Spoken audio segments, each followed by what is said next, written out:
Buongiorno e ben ritrovati con il TG Flash di New Sicilia, di seguiti i titoli più importanti della mattina. In apertura un incidente mortale sulla circonvallazione di Palermo. A perdere la vita sono due giovani, Antonio Mazzola di 27 anni e Domenico Schiavo di 22. Il conducente avrebbe perso il controllo del mezzo per poi finire contro il guardrail. Soccorsi a Lampedusa 51 migranti approdati al molo nella notte, trovato in mare anche il cadavere di un uomo caduto dal barcone durante il viaggio.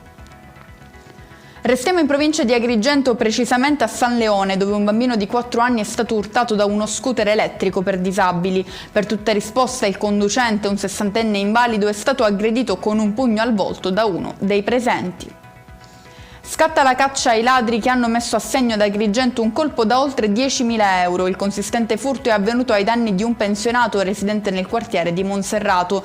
I malviventi sarebbero entrati quando l'uomo non era in casa, portando via soldi, gioielli e oggetti preziosi.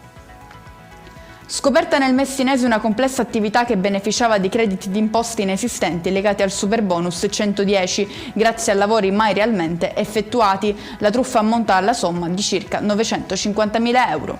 E con questo è tutto, prossimo appuntamento più tardi alle 19:30. Grazie per averci seguito, buon proseguimento di giornata.